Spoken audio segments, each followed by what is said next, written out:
Hello there. Welcome back to my YouTube channel.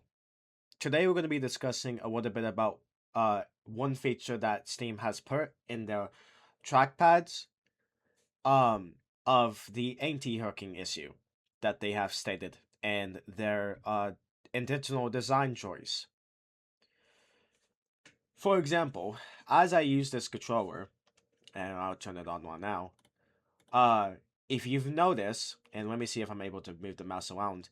So this is what the controller looks like. And the trackpads are supposed to work as intentional. But they actually added a dead zone. And that dead zone is over here. So there's no dead zone right here.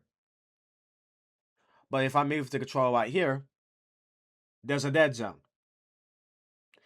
So why is there a dead zone for the Steam controller? So what is anti-hooking? It's a software enforced dead zone on the inner edge of the trackpad. So the reason why it's there is to prevent a hook, which means an accidental backwards movement that occurs when a user's thumb flattens out at the end of a swipe. Now, even though it's intended as a helpful feature, I argued that it's unnecessary band-aids that basically can be avoided by using the tips of the thumb. Now, my problems of this feature that Steam has included is inconsistent trackball behavior. So on the live edge, the trackball works correctly. But on the dead edge, the trackball starts spinning prematurely because Steam thinks that your thumb has read the pad, even though it hasn't. It can also can cause discrepancies. Swiping into the dead edge produces faster and more erratic edge spin movements compared to the live edge, and loss range and sensitivity. So natural angles like deadlock. The dead zone prevents a full swipe from reaching its intended rotation. So, for example, if you're trying to do a 360, it's going to only register at 320 degrees. So, how do you basically fix this?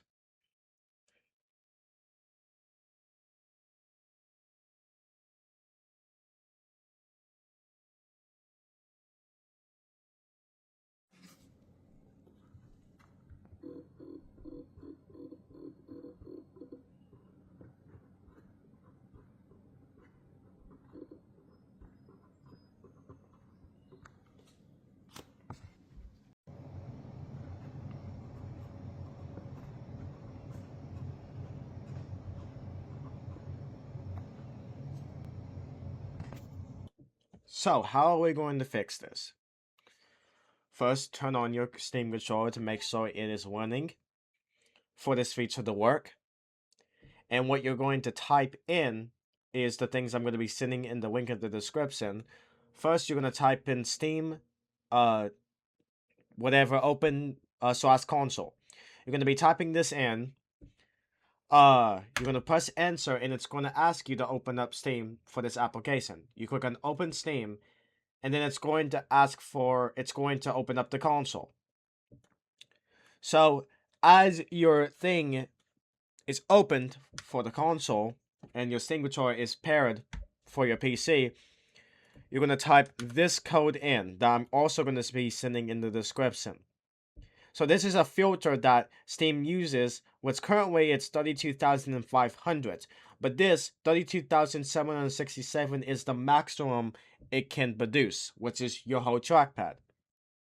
You click on answer, and the filter is now enabled. So let's try it out. This is what it looks like right now. And let's see if we can use the with dead zone now. We can use the white dead zone and the web dead zone.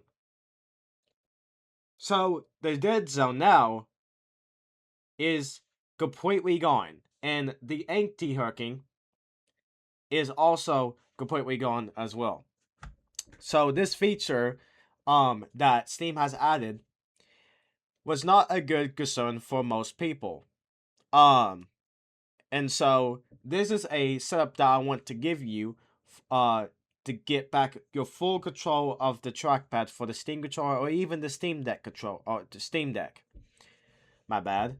Um, but even though we have done this, this only works whenever you restart Steam. This is going to completely reset every time. And so, how do you fix that feature? Since every time you're going to have to open up Steam, you have to copy all of this back. So how are you going to fix that? I'll show you. So how we're going to do this. First, you're going to open up Steam again. Make sure it is closed off by clicking on this, right-clicking on Steam, and closing the application. Once you see this as the app, you're going to open file location. You're going to click on this. Make sure there's a shortcut so you can see what it's going to. And then you see this. Don't mess with this. We're going to be messing with the other command that we previously used that will also be in the description for this command right here. So let me copy this. And you're going to put quotations, quotes, basically. Without quotes, this is not going to work. So you click on the, do that, yeah. You're going to click on OK. And then you're going to open up Steam normally. So, open this up. And you probably have to fully type in Steam for this to work because we have added another shortcut.